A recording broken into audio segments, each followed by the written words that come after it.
नमस्कार दोस्तों, आज के इस कार्य रेडनेस कार्यक्रम में आप लोगों का एक बार फिर से स्वागत है। तो जैसा कि हमने अभी तक अपनी पिछली वीडियोस में बात किया करियर अवेयरनेस और गाइडेंस से रिलेटेड कि आपको कैसे अपना करियर चुनना चाहिए, कैसे पैशन और करियर को रिलेट करना चाहिए। आज हम इस वीडियो में एक एक्टिविटी करेंगे जो कि ये बताएगी कि आप कैसे अपने पैशन को आइडेंटिफाई कर सकते हैं। तो आई होप आप लोग बहुत एक्साइटेड होंगे। तो चलिए इस एक्टिविटी की तरफ बढ़ते हैं। तो आपको क्या करना है, आपको अपना पैशन ढूंढना है और आप अपना पैशन कैसे ढूंढ सकते हैं उस पर बात करेंगे। सबसे पहली चीज कि तीन चार चीजें आप ऐसी ढूंढ लीजिए जो आपको करनी पसंद है। For example, music, reading, travelling, ये तीन चीजें मैंने आइडेंटिफाई करी कि इन तीनों चीजों को ये करना मुझे पसंद है, मुझे पता है कि हाँ ये करती हूँ तो मुझे खुशी होती है। तो मैंने इन तीनों चीजों की लिस्ट बना ली। अब मुझे क्या करना है, अब मुझे इसकी चेक करनी है कंसिस्टेंसी, यानी कि मैं इसको कितना रेगुलर करती हूँ। साथ ही मुझे देखना कि मैं कौन सी चीज में परफेक्ट हूँ, यानी कौन सी चीज में बहुत बेहतर तरीके से करती हूँ। फिर मुझे देखना है कि क्या ऐसी कोई चीजें हैं जो मैं सीख सकती हूँ जो अभी तक मुझे नहीं आती हैं, या जिनको मैं ये सीख करके और इसको बहुत बेटर कर सकती हूँ। और क्या ये मेरे आगे करियर के लिए हेल्पफुल होगा या नहीं होगा। तो जब भी आप अपना पैशन आइडेंटिफाई करेंगे, इन चारों चीजों को देखेंगे, जो चीज आपकी इन चारों चीजों में टिक मार्क यस आता है, वो चीज आपका पैशन है। ठीक है।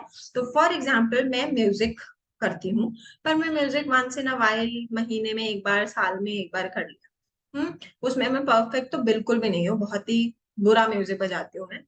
और मैं सीखना चाहती हूँ बट मेरे पास टाइम नहीं है, क्योंकि मुझे उतना इंटरेस्ट नहीं है। मैं बस क्योंकि मुझे करना पसंद है तो मैं कर लेती हूँ। और ये मेरे लिए हेल्पफुल नहीं है। क्यों? क्योंकि मैं अपने करियर, मतलब ओब्वियसली मैं इसको अगर करियर में लूंगी तो मेरे काम नहीं आएगा, क्योंकि मैं उसमें बहुत ज्यादा अच्छी नहीं। फिर आपका आता है रीडिंग। रीडिंग मैं कंसिस्टेंटली करती हूँ, रोजाना रीड करती हूँ, चाहे अपना सिलेबस तो पढ़ती हूँ, उसके अलावा कुछ और भी चीज रीड करती हूँ। और रीडिंग करने में मैं अभी तक तो बहुत ठीक, मेरे एज के हिसाब से या मेरे काम के हिसाब से मैं बहुत सही हूँ। और मैं अगर कुछ ऐसी चीजें जो मैं सीख करके और बेटर कर सकती हूँ तो मैं वो भी करने के लिए तैयार हूँ। और हाँ, अगर मैं इसको आगे कंटिन्यू करती हूँ तो ये मेरे लिए हेल्पफुल होगी। ठीक। सेम चीज ट्रैवल का है। तो इनमें से हमें ये आइडेंटिफाई करना है कि किन चीजों में हमारी ये सब चीजें जो है वो टिक मार्क करती हैं, यस करती हैं। अगर ये चीजें आपको इक्वली मिल रही हैं, सही मिल रही हैं कि आप कंसिस्टेंट भी हैं, आप उसमें परफेक्ट भी हैं, आप कोई नई चीज है तो उसको सीख करके आगे भी बढ़ना चाहते हैं, और ये सब चीजें आपको मदद कर रही है कि आप अपने करियर में ग्रो कर सकें, इसका मतलब कि वो आपका पैशन है। ये एक छोटा सा तरीका है जिसके द्वारा आप ये पता लगा सकते हैं कि आपकी लाइफ में आपका पैशन क्या है। कई बार हम बहुत ज्यादा कंफ्यूज्ड भी होते हैं कि हमें तो नहीं पता यार पैशन क्या है, हमें तो सब चीजें करनी अच्छी लगती है। लाइफ के एक फेज में ऐसा होता है। बट धीरे धीरे करके जब आप अपने आप पर ध्यान देंगे, अपने आप पर फोकस करेंगे, तब आप ये आइडेंटिफाई कर पाएंगे कि आपको क्या करना अच्छा लगता है ना। जब हम यंग एज में होते हैं, छोटे होते हैं या छोटी क्लासेस में होते हैं, तो हमें लगता है अरे मुझे तो पबजी खेलना पसंद है, या मुझे तो इंस्टा चलाना पसंद है। तो उसमें आपको ये देखना है कि क्या ये चीजें मेरे करियर में आगे हेल्पफुल होंगी, क्या उसमें मैं बेटर कर सकता हूँ। आजकल लोग गेमर भी बनते हैं और गेमिंग में भी बहुत अच्छा, बहुत बड़ा करियर है। Social media designing, social media development, बहुत लोग काम कर रहे हैं। बट क्या आप उसको उस तरीके से कर रहे हैं, उस पर आपको फोकस करना पड़ेगा। आजकल हर चीज में करियर है। लोग ऑनलाइन इतने अच्छे करियर बना रहे हैं, बट ये डिपेंड करता है कि आप उसमें काम करना चाहते हैं या नहीं, है ना। तो ये आपको आज भी सीखना पड़ेगा, सोचना पड़ेगा, और ये जरूरी है। क्यों? क्योंकि तभी आप अपने करियर को बेटर बना सकते हैं। ओके, तो जब भी हम करियर की बात करते हैं तो करियर में तीन चीजें इंपॉर्टेंट है। पहला, आपका पैशन होना चाहिए। दूसरा, आपको उसकी नॉलेज होनी चाहिए।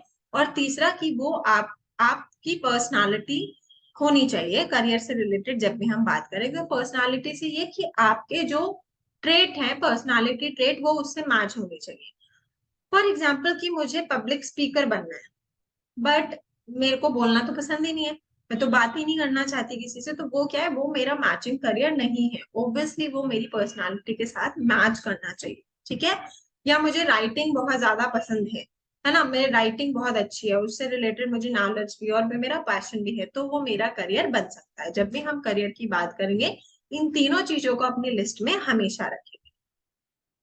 उसके बाद रोड टू सक्सेस जो है वो आपको लीड करता है, इसलिए कि आप जब भी आप सक्सेस की बात करेंगे, जब भी आप करियर प्लानिंग की बात करेंगे, तो उसमें प्लान करना बहुत जरूरी है। कई बार लोगों को लगता है कि रैंडम चीजें हो जाती है, ठीक है, मगर हमेशा ये ध्यान रखिए कि आपके करियर के लिए आपको प्लानिंग करनी बहुत जरूरी है। बिना प्लानिंग के लिए आप कोई भी काम नहीं कर सकते।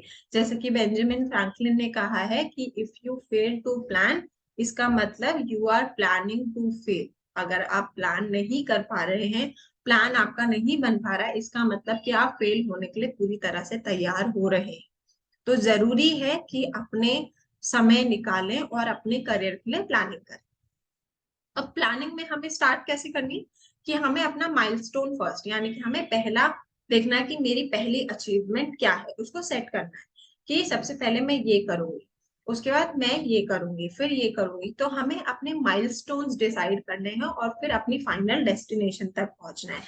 फॉर एग्जाम्पल, मान लीजिए मुझे टीचर बनना है ना, एक छोटा सा एग्जांपल मैं देती हूँ, मुझे टीचर बनना है, तो मेरा पहला माइलस्टोन क्या होगा कि मैं अच्छे मार्क्स से अपनी 10th पास करूं और मैं अपने जो भी सब्जेक्ट में मुझे टीचर बनना है उस सब्जेक्ट को आगे परस्यू करूं। फॉर एग्जाम्पल, मुझे केमिस्ट्री का टीचर बनना है, तो मैं साइंस एज अ स्ट्रीम अपने 11th क्लास और 12th क्लास में लूंगी, ये मेरा पहला माइलस्टोन।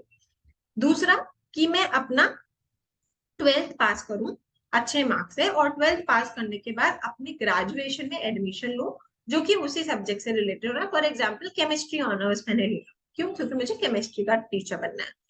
फिर तीसरा जो मेरा स्टेप होगा वो ये कि मैं बीएड करूं या एमए करूं। तो वो मेरे ऑप्शंस हैं कि मैंने मान लो पहले बीएड किया ताकि जब मैं एमए करूं तो मुझे 2 साल का एक्सपीरियंस मिल जाए टीचिंग का साथ के साथ। तो मैंने बीएड किया ग्रेजुएशन के बाद, वो क्या हुआ, वो मेरा हुआ थर्ड माइलस्टोन कि मैंने बीएड भी कंप्लीट कर ली। अब जब मैं बीएड कर ली मैंने, तब मैं आप टीचर बनने के लिए एलिजिबल हो गई। अब क्या हुआ, मैं डिफरेंट एग्जाम दे सकती हूँ, डिफरेंट स्कूल्स में जाकर के लोगों को अप्रोच कर सकती हूँ कि मैं पढ़ाना चाहती हूँ अपने सब्जेक्ट के साथ। और फिर ये जो मेरे स्टेप्स हैं, इन्होंने मुझे मेरी फाइनल टीचिंग की डेस्टिनेशन तक लीड कर दिया। सेम चीज अगर आप डॉक्टर बनना चाहते हैं, इंजीनियर बनना चाहते हैं, आपको अपना 10th पास करना होगा, साइंस लेनी होगी, नीट या जेई का एग्जाम क्रैक करना होगा, फिर उसके बाद आप कॉलेज में एडमिशन लेंगे और धीरे धीरे करके आप अपनी प्रैक्टिस शुरू करेंगे। तो ऐसे आपको माइलस्टोन सेट करने हैं कि मुझे मेरे करियर में क्या करना है और उस करियर तक पहुंचने के लिए मेरे क्या क्या स्टेप हो सकते हैं। और उन स्टेप्स को हम माइलस्टोन का नाम देते हैं कि हम उनको कैसे पार कर सकते हैं। ठीक है, तो जब भी आप ये प्लानिंग करेंगे हमेशा ये ध्यान रखें कि आप अपने करियर में माइलस्टोन्स जरूर बनाएं। और फाइनल डेस्टिनेशन तक पहुंचने के लिए माइलस्टोन बहुत हेल्प करते हैं। एंड ट्रस्ट में, जब आप कोई अपना एक माइलस्टोन क्रॉस करते हो आपको बहुत खुशी होती है, आप बहुत एनर्जेटिक होते हो, है ना। तो इसलिए जरूरी है कि हम प्लानिंग करें और उस प्लानिंग के हिसाब से आगे बढ़ें। तो अब हमें बात करनी है कि जो भी हम अपना गोल डिसाइड करेंगे वो गोल होना चाहिए स्मार्ट, वैसा ही स्मार्ट जैसे कि हम smart हैं। ठीक है, तो ये गोल स्मार्ट कैसे होगा, क्या स्मार्ट गोल्स की क्या क्या विशेषताएं हैं, इन सब चीजों पर हम हमारे अगले वीडियो में बात करेंगे। तो तब तक के लिए आप अपनी एक्टिविटी जरूर कंटिन्यू करें, चेक करें कि आपका पैशन क्या है और उस पैशन में क्या क्या करियर ऑप्शंस हैं और आप क्या लेना चाहते हैं, फिर उसके करियर के माइलस्टोन्स डिसाइड करें और ताकि आप अपने डेस्टिनेशन पर बेहतर तरीके से पहुंच सकें। तो मैं आपसे अगले वीडियो में मिलूंगी एक स्मार्ट गोल के साथ कि स्मार्ट गोल क्या होता है। तब तक के लिए thank you so much, take care, bye bye.